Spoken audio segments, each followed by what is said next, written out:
अस्सलाम वालेकुम दोस्तों, इनसाइड बाय मौसम फखर में खुशामदीद। लंदन में नवाज शरीफ साहब की ज़ेर सदारत होता है कल रात एक इंपॉर्टेंट इजलास, और इस इजलास में कुछ लिए जाते हैं फ़ैसले, और वो फ़ैसले जो है वो बहुत ही ज़्यादा अहमियत के हामिल हैं, क्योंकि इन फ़ैसलों में जो इम्पॉर्टेंट चीज़ है वो ये है कि सुप्रीम कोर्ट ऑफ पाकिस्तान अगर हमज़ा शहबाज साहब के ख़िलाफ़ फ़ैसला देती है, उन्हें वज़ारत आला से हटा देती है, जिसके ख़ुद इशारे सुप्रीम कोर्ट ऑफ पाकिस्तान की हफ्ते को होने वाली प्रोसीडिंग में नज़र आते हैं, तो फिर उसके नतीजे में मुस्लिम लीग नून इंतहाई जारहाना मौक़िफ़ इख्तियार करेगी। ना सिर्फ जारहाना मौक़िफ़ इख्तियार करेगी बल्कि एक मरतबा फिर सियासत को 90 की दहाई में वापस ले जाएगी, जहाँ पर ईंट का जवाब पत्थर से मिलता है, और इस मामले में किसी किस्म की कोई रायत नहीं होगी। और इस लड़ाई को लीड करेंगी मरियम नवाज़ साहिबा। नवाज शरीफ साहब ने वाज़ेह अंदाज में, दो टोक अंदाज में अपना फ़ैसला सुना दिया है, और अपने इत्तेहादी जमातें, दो इंपॉर्टेंट इत्तेहादी जमातें हैं उनकी, एक जमीयत उलमा इस्लाम जिसके सरबराह है मौलाना फजलुर रहमान, और दूसरी इत्तेहादी जमात है जिसके सरबराह हैं आसिफ अली ज़रदारी यानी पाकिस्तान पीपल्स पार्टी। और उन दोनों लीडर्स को भी कल रात को होने वाले इजलास के बाद ये जो पैगाम है वो उनके साथ एक टेलीफोनिक कॉन्वर्सेशन के अंदर पहुंचा दिया गया है। और इसके साथ साथ नवाज शरीफ साहब की तरफ से ये बात भी कही गई है कि जनाब ये जो लड़ाई है ये अब हम अकेले नहीं लड़ेंगे, बल्कि इस लड़ाई में हमारे इत्तेहादी भी हमारे शाना बिशाना होंगे, और अब हम मिलकर इमरान खान को नाकों चने चबवाएंगे। इमरान खान साहब के हवाले से ये भी कहा गया नवाज शरीफ साहब की तरफ से कि हमने उसके गुनाहों का बोझ उठाया, हमने उसकी नाकामियों का बोझ उठाया, लेकिन उसके एवज़ हमें क्या मिला? हमें उसके अगेंस्ट सियासी कीमत अदा करनी पड़ी, और उसके नतीजे में अदालतें भी हमारे ख़िलाफ़, और इसके साथ साथ अवामी राय आमा को भी हमारे ख़िलाफ़ कर दिया गया है। और इसका मतलब ये है कि हमें मुस्लिम लीग नून को दानिस्ता तौर पर टारगेट किया जा रहा है, और ये सिचुएशन अब हम ज़्यादा देर तक बर्दाश्त नहीं करेंगे। इस इजलास में और क्या क्या हुआ, किस किस तरीके से नवाज शरीफ साहब को जो ब्रीफिंग्स दी गई, और नवाज शरीफ साहब ने जो अपना मौक़िफ़ है वो किस अंदाज में पेश किया, और उसके साथ साथ मरियम नवाज़ साहिबा को अहम तरीन जो ज़िम्मेदारी दी गई है उसके पीछे क्या लॉजिक है, ये आपके साथ शेयर करूँगा, क्योंकि ये इंपॉर्टेंट डेवलपमेंट्स है। लेकिन उससे पहले आपके साथ बात करूँगा नवाज शरीफ साहब ने इस इजलास के बाद जो फजलुर रहमान साहब और आसिफ अली ज़रदारी साहब के साथ रब्ता किया है उसके ऊपर, क्योंकि ये रब्ता भी मुस्तकबिल में होने वाले सियासी बंदोबस्त के हवाले से बहुत ही ज़्यादा इंपॉर्टेंट है। क्योंकि कल ही ये खबर आई थी, सुहेल वड़ाई साहब ने ये खबर दी थी कि जनाब इमरान खान साहब जो है वो एक मुज़ाकरात करना चाहते हैं, और 3 बुनियादी नकात हैं जिसमें आर्मी चीफ़ की तैनाती है, जिसमें मईशत है, और इंतखाबी इस्लाहात हैं। इसके ऊपर वो सदर साहब को ख़त लिखेंगे और सदर साहब एक इजलास बुलाएंगे। लेकिन नवाज शरीफ साहब ने इस बात पर अपनी जमात के अंदर या अपनी राय में उनका ये मानना है कि अगर इस मौके पर मुस्लिम लीग नून को दीवार के साथ लगाया गया तो फिर इमरान खान के साथ किसी भी सूरत नहीं बैठा जाएगा। वाज़ेह दो टोक अंदाज में उन्होंने ये पैगाम दे दिया है। उन्होंने कहा जी सदर साहब इजलास बुलाएंगे तो फिर कल ही बैठेंगे, वो बैठेंगे और इमरान खान बैठेगा, इसके अलावा और कोई जमात उसके अंदर शरीक नहीं होगी, यानी उस सारी की सारी कार्रवाई का बाइकआउट किया जाएगा। बिल्कुल उसी तरीके से रद्द-ए-अमल दिया जाएगा जिस तरीके से इमरान खान साहब रद्द-ए-अमल देते हैं। और उन्होंने ये तमाम गुफ्तगू मौलाना फजलुर रहमान साहब के साथ कॉन्वर्सेशन के अंदर की, और मौलाना साहब को वाज़ेह तौर पर इस बात का पैगाम भी दिया कि जनाब अब ये जो हम हॉकी खेल रहे थे ये इस किस्म का मामला नहीं चलेगा, ये होम्योपैथिक तरीके से पॉलिटिक्स नहीं चलेगी, बल्कि पॉलिटिक्स को अब जारहाना अंदाज से ही इमरान खान को ज़ेर किया जा सकता है। इसके अलावा किसी भी तरीके से उनकी जो पेशकदमी है उसको नहीं रोका जा सकता। लिहाजा ये बात तय हो गई है आसिफ अली ज़रदारी साहब के साथ भी और मौलाना फजलुर रहमान साहब के साथ भी कि अब जारहाना हिकमत अमली इख्तियार की जाएगी। इसके साथ साथ ये जो इनकी टेलीफोनिक कॉन्वर्सेशन हुई है इसके अंदर सुप्रीम कोर्ट ऑफ पाकिस्तान के सामने जो कार्रवाई जारी है, और जिसने कल भी डेफिनेटली इस कार्रवाई ने जारी रहना है, तो उस कार्रवाई के हवाले से भी कुछ पेशबंदी की गई है। और इसके साथ साथ इस बात का भी फैसला किया गया है कि इमरान खान साहब पर दबाव बढ़ाने के लिए ये जो फॉरेन फंडिंग केस वाला मामला है इसको भी भरपूर तरीके से उछाला जाएगा। बल्कि मुस्लिम लीग नून का जो इजलास हुआ नवाज शरीफ साहब की ज़ेर सदारत, उसमें भी इस बात का तयन किया गया कि जनाब ये फॉरेन फंडिंग केस का जो फ़ैसला है जो अभी तक जारी नहीं हो सका इलेक्शन कमीशन ऑफ पाकिस्तान की तरफ से, लिहाजा ये कम से कम 1 हफ़्ते तक मुसलसल इलेक्शन कमीशन के बाहर इस फ़ैसले को जारी करने के लिए मुज़ाहरे किए जाएंगे। अब इसके लिए मुज़ाहरों की हतमी तारीख़ का तो अभी तक ऐलान नहीं किया गया उस इजलास में। अलबत्ता ये तय पाया है कि जनाब जो पंजाब की क़यादत है وہ دیکھے گی کہ کس حد تک ہم نے جانا ہے اور کن کن تاریخوں میں ہم نے الیکشن کمیشن کے باہر مظاہرے کرنے ہیں۔ اسی طریقے سے آصف علی زرداری صاحب کے ساتھ جب گفتگو ہوئی نواز شریف صاحب کی تو انہوں نے ان کا شکریہ بھی ادا کیا اور ان سے کہا کہ جس طریقے سے آپ نے صورتحال کو سنبھالا تھا یقینی طور پر وہ بہت ہی زیادہ امپورٹنٹ ہے، بلکہ اس کی ستائش کرنی چاہیے۔ آپ نے بالکل اس معاملے کو اپنی ذاتی جنگ سمجھ کے لڑا ہے اور آپ نے حمزہ شہباز کو جس طرح آؤٹ رائٹلی جا کے سپورٹ کیا ہے، مسلم لیگ نون اس کو بہت زیادہ قدر کی نگاہ سے دیکھتی ہے اور وہ یہ چاہتی ہے کہ یہ تعاون کا سلسلہ ایسے ہی آگے جاری رہے، جس پر آصف علی زرداری صاحب نے کہا کہ نو پرابلم، میں حاضر ہوں جب بھی آپ کہیں گے۔ اور البتہ یہ ضرور ہے کہ یہ جو سپریم کورٹ آف پاکستان ہے یہاں پر ہمیں جو پیر سے سماعت ہونی ہے اس کے اندر ہمیں اپنے موقف کو جارحانہ انداز میں ہی پیش کرنا چاہیے، بلکہ ہمیں اپنی لیگل ٹیم کے اوپر بھی ذرا اثر نو غور کرنا چاہیے کہ ہماری لیگل ٹیم وہاں پر کون کون سے نکات اٹھائے گی اور کس کس طریقے سے ان نکات کو اٹھایا جائے گا۔ لہٰذا پیپلز پارٹی کی لیگل ٹیم اور مسلم لیگ نون کی لیگل ٹیم کا ایک اجلاس ہونا چاہیے جو شاید آج کسی وقت ہو جائے گا، اور اس اجلاس کے اندر مشترکہ طور پر یہ جو کیس ہے اس میں سپریم کورٹ کو قائل کرنے کے لیے ایک مکمل جسے ہم کہتے ہیں نا لے آؤٹ پلان وہ تیار کر کے دیا جائے گا وکلا کو، جو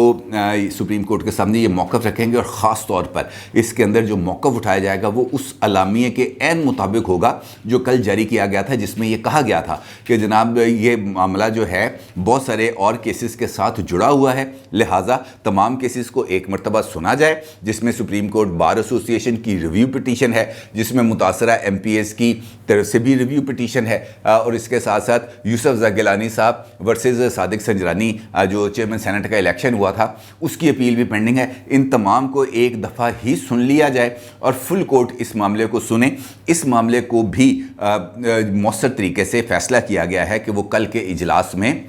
اس معاملے کو بھی اٹھائیں گے۔ دوسری جانب جو اجلاس ہوا مسلم لیگ نون کا، کیونکہ وہ بہت زیادہ امپورٹنٹ تھا، نواز شریف صاحب یہ سمجھتے تھے کہ یہ جو حمزہ شہباز صاحب کا الیکشن ہو گیا ہے، سپریم کورٹ آف پاکستان یقینی طور پر جو فیصلہ انہوں نے دیا تھا جس کے اندر ان کا یہ کہا تھا کہ ووٹ شمار نہیں ہوں گے اور اراکین اسمبلی ڈی سیٹ قرار دیے جائیں گے، تو سپریم کورٹ آف پاکستان اپنی اس رائے پر قائم رہے گی اور اس سے پیچھے نہیں ہٹے گی۔ لیکن جب سماعت کا آغاز ہوا تو صورتحال بالکل ہی فلپ ہو گئی، وہ آگے پیچھے ہو گیا سارا معاملہ۔ تو اس کے بعد پھر یہ طے پایا کہ نہیں جناب اس معاملے کو اب ایسے نہیں رکھنا، کیونکہ ان کا یہ ماننا تھا اجلاس کے اندر نواز شریف صاحب کا کہ اگر ہم نے اب بھی ویسا ہی رویہ اختیار کیا جیسے ہم نے ماضی میں اختیار کیا تھا تو پھر اس کی بھاری سیاسی قیمت ادا کرنی پڑے گی، جو مسلم لیگ نون کسی بھی صورت ادا نہیں کرے گی، کیونکہ ہم اس وقت معیشت کو سنبھالنے کا ہم نے ذمہ داری اٹھائی اور ہم نے یہ کہا کہ نہیں سر ہم سیاست کی قربانی دیں گے لیکن ہم ریاست کو بچائیں گے۔ تو پھر ریاست کی طرف سے بھی کچھ فرائض اس پر عائد ہوتے ہیں کہ وہ جو اس وقت لوگ سامنے آ کر عمران خان صاحب کی غلطیوں اور کوتاہیوں کا بوجھ اٹھا رہے ہیں ان کو ریلیف دے، لیکن ہمیں ریلیف دینے کے لیے کوئی سامنے نہیں آ رہا، بلکہ سارے مل کے ہمیں دھکا دینے کی کوشش کر رہے ہیں۔ تو ایسی صورتحال میں ہم کم از کم ان دھکوں سے نہیں گریں گے۔ اگر ہمیں زیادہ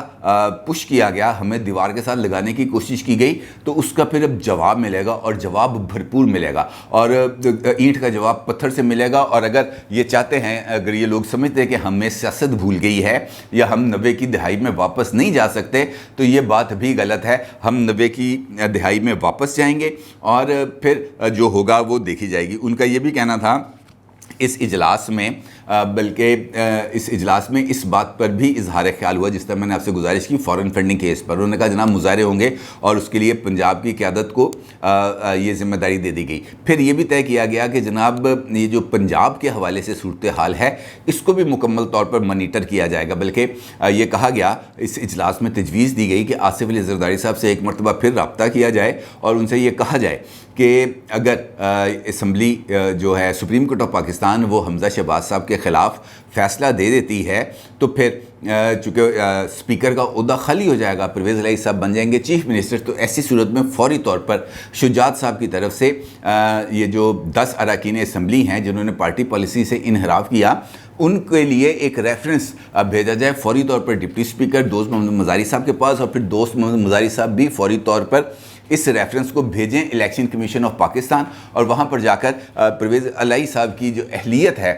या मुस्लिम लीग काफ की जो अरकान असम्बली हैं उनको डी सीट कराने की कोशिश की जाए, और फिर वो जो 10 सीटों का इलेक्शन है इसको भरपूर ताकत के साथ लड़ा जाए, और वहाँ पर ये जो 10 सीटें हैं इनको हासिल करने की भरपूर कोशिश की जाए। और चौधरी शुजात हुसैन साहब, चौधरी सालक हुसैन साहब, चौधरी शाफी हुसैन साहब और तारिक बशीर चीमा साहब को भी इस सारे मामले के अंदर इन्वॉल्व किया जाए। यानी मुस्लिम लीग नून किसी भी सूरत पंजाब को अपने हाथ से नहीं देना छोड़ना चाहती। और ये जो इजलास हुआ,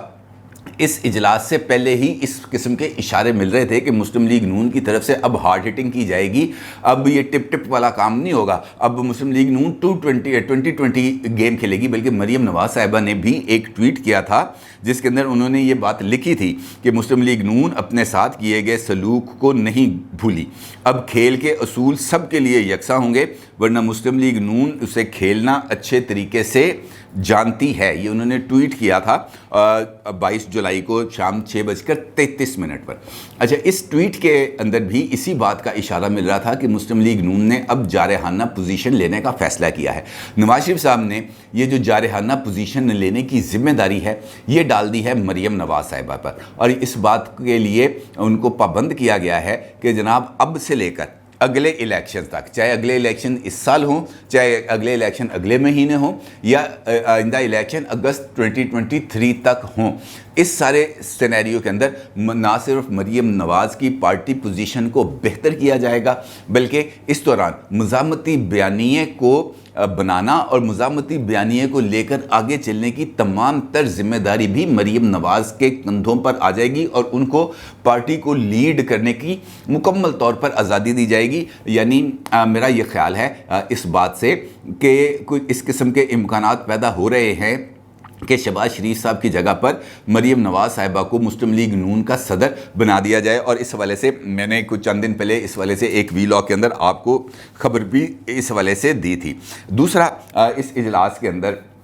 ये बात भी तय की गई है कि जनाब ये जो बर्दाश्त करना था ना, वो बर्दाश्त का लेवल हो गया ख़त्म। अब हम गुज़िश्ता हुकूमत की नाक़स माशी पॉलिसियों की कीमत हम अदा नहीं करेंगे। ये नहीं हो सकता कि उनकी पॉलिसियों की कीमत हम अदा करें और इमरान खान बिल्कुल साफ़ सुथरा होकर साइड पर है, ऐसा नहीं होगा। जो उनकी गलतियां हैं उनकी कीमत इमरान खान अदा करेंगे, जो हमारी गलतियां हैं उसकी कीमत हम अदा करेंगे। ऐसा नहीं हो सकता कि सबको एक ही लाठी से हाँका जाए। और सबसे इम्पॉर्टेंट चीज़ यही है मेरे ख्याल में, ये जो नवाज शरीफ साहब ने फ़ैसला किया है, एक तो उसकी वजह ये सामने आती है कि पंजाब बहुत ही ज़्यादा इम्पॉर्टेंट है मुस्लिम लीग नून के लिए, और अगर मुस्लिम लीग नून ने मरकज़ में हुकूमत बनाने का फ़ैसला लिया था तो वो इस चीज़ से मशरूत था कि पंजाब में भी उनकी हुकूमत होगी, क्योंकि पंजाब उनका वोट बेस है और काफ़ी दहाइयों से वो पंजाब के बेस के ऊपर ही अपनी पॉलिटिक्स करते रहे हैं और मरकज़ में हुकूमत बनाते रहे। अगर मरकज़ में वो हुकूमत ना भी बना पा रहे हों तब भी पंजाब की हुकूमत उन्होंने अपने हाथ से नहीं जाने दी। अब अगर हम 2018 के इलेक्शंस को भी देखें, यहाँ पर तमाम तर जो रियासती इदारों की कोशिशें थी वो अपनी जगह पर, नवाज शरीफ साहब की सज़ाएँ थी अपनी जगह पर, लीडरशिप जेलों में थी, अब वो भी उसके बगैर भी मुस्लिम लीग नून ने ना सिर्फ यहाँ पर अक्सरियत हासिल की थी बल्कि वो सिंगल लार्जेस्ट पार्टी के तौर पर सामने आई थी। ये तो इमरान खान साहब थे बाद में जिसका इतराफ़ किया जहांगीर तरीन साहब ने कि इमरान खान ने कहा कि पंजाब के बगैर हुकूमत का मज़ा नहीं आएगा। फिर जहाज़ उड़ा और फिर देखा कि हमने वो जो 30 आज़ाद अरकान थे उनको पार्टी में शामिल किया और उसके बाद यहाँ पर हुकूमत बन गई। अगर उस वक्त मुस्लिम लीग नून के साथ इदारों थोड़ी बहुत सपोर्ट मौजूद होती या वाक़तन वो न्यूट्रल होते तो ये सूरत हाल मुख्तलिफ होनी थी। वो जहाँ पर हवा चलती है ये तमाम आज़ाद अरकान ने उस तरफ ही जाना होता है और वो अगर उस तरफ चले जाते सूरत मुख्तलिफ हो जाती। लेकिन चूँकि उस वक़्त ये बात तय कर ली गई थी कि मुस्लिम लीग नून को किसी भी सूरत इक़्तिदार में नहीं आने देना, लिहाजा जहाज़ उड़ता या ना उड़ता ये फ़ैसले ने इसी तरह ही आगे बढ़ना था और इमरान खान की पंजाब में हुकूमत बननी थी। अब इस हालात में जब मुस्लिम लीग नून ने ये कड़वा घूंट पिया और इस शर्त पे पिया कि पंजाब उनके पास रहेगा और वो पंजाब के अंदर अपनी जो पॉलिटिक्स है उसको ना सिर्फ रिवाइव करेंगे बल्कि अपने हलकों के अंदर जहाँ जहाँ पर वो काम کامیاب ہوئے تھے یا جہاں پر بہت نیرو مارجن میں ہارے تھے وہاں پر اپنے اپنے جو امیدواران ہیں ان کی بھرپور طریقے سے سپورٹ کی جائے گی اگلے الیکشنز کے لیے، تو وہ اب صورتحال بالکل اس کے الٹ نظر آتی ہے کہ ایک فیصلہ کر لیا گیا ہے کہ پنجاب کو مسلم لیگ نون کے ہاتھ نہیں رہنے دینا، اور اب اگر مسلم لیگ نون کے پاس پنجاب نہیں ہے تو اس کا مطلب یہ ہے کہ شہباز شریف صاحب تو صرف 20 کلومیٹر ریڈیس کے وزیر اعظم بن کے رہ جائیں گے، ان کا حکم نہ پنجاب میں مانا جائے گا نہ کے پی میں مانا جائے گا، سندھ والے بھی مرضی ہے کہ وہ بات مان لیں یا نہ مانیں، تو ایسی صورتحال میں مسلم لیگ نون کے پاس حکومت رہے یا نہ رہے ان کو اس بات کا کوئی فائدہ نہیں پہنچتا، لیکن انہوں نے اس ایک چیز کو طے کر لیا ہے کہ اگر دونوں صورتوں کے اندر پنجاب ان کے پاس رہتا ہے یا نہیں رہتا، عمران خان صاحب کو اب آئینی ہاتھوں کے ساتھ نپٹا جائے گا، ان کو مکمل طور پر جو ہے جسے کہتے ہیں نا کہ اینٹ کا جواب پتھر سے، وہ ان کو ملے گا، اور اس کے نتیجے میں مسلم لیگ نون کو بے شک حکومت چھوڑنی پڑے، عمران خان صاحب کے لیے سیاست کرنا پنجاب کے اندر وہ مشکل ہو جائے گا، بلکہ اگر مجھے وہ یاد آ گیا مولانا فضل الرحمان صاحب والا جملہ کہ زمین اتنی گرم کر دیں گے کہ یہ لوگ جو ہے یہ زمین پر پاؤں نہیں رکھ سکیں گے، عمران خان صاحب کی جماعت کے لوگ، ساتھ انہوں نے ان کے فیمیل ورکرز کے حوالے سے بھی بات کی تھی، لیکن ان کا یہ کہنا تھا کہ ہم ان کو زمین اس حد تک گرم کر دیں گے کہ یہ یہاں پر ٹک نہیں سکیں گے، یعنی ان کے گرد گھیرا اس حد تک تنگ کیا جائے گا کہ ان کے لیے پالیٹکس کرنا مشکل ہو جائے گا، اور یہ اگریشن جو اب نظر آ رہا ہے مسلم لیگ نون میں، کاش یہ اگریشن انہوں نے کچھ عرصہ پہلے دکھایا ہوتا تو شاید یہ پولیٹیکل حالات اس طرح کے نہ ہوتے، لیکن اب بھی اگر انہوں نے اس اگریشن کو دکھانے کا فیصلہ کر لیا ہے تو پھر اس اگریشن کو مکمل طور پر سامنے ہوتا ہوا نظر بھی آنا چاہیے، اور پھر اس کا مسلم لیگ نون کچھ فائدہ اٹھا سکتی ہے۔ مثال دیتا ہوں آپ کو کہ آج کہ کل تھا اجلاس ادھر سپریم کورٹ پاکستان کی پروسیڈنگ، مسلم لیگ نون بھی اس کا ایک فریق تھی نا، لیکن مسلم لیگ نون نہ مال روڈ پہ نظر آئی، نہ سپریم کورٹ آف پاکستان کے سامنے نظر آئی، نہ ہی اس کے بعد لاہور کی کسی جگہ پر کوئی انہوں نے اس بات کا اظہار کیا کہ جناب نہیں یہ ایسا نہیں ہوگا، فل کورٹ سنے، صرف ایک بیان جاری کیا گیا، 2 پریس کانفرنسیں کی گئیں، ختم۔ یہ معاملہ پریس کانفرنس سے نہیں حل ہوگا، اس کے لیے سڑکوں پر آنا پڑے گا، اور نواز شریف صاحب کو اس کے لیے کچھ ڈیرنگ سٹیپس لینا پڑیں گے، اور شاید ان کو یہ والا فیصلہ بھی لینا پڑے کہ مجھے واپس آنا پڑے گا، کیونکہ اس کے بغیر شاید یہ معاملہ سمٹے گا نہیں، اور اگر یہ الجھتا ہے تو پھر یقینی طور پر اس کا نقصان مسلم لیگ نون کو ہی ہوگا۔ اپنی رائے کا ضرور اظہار کیجیے گا۔ آپ کا بہت شکریہ۔ اللہ حافظ۔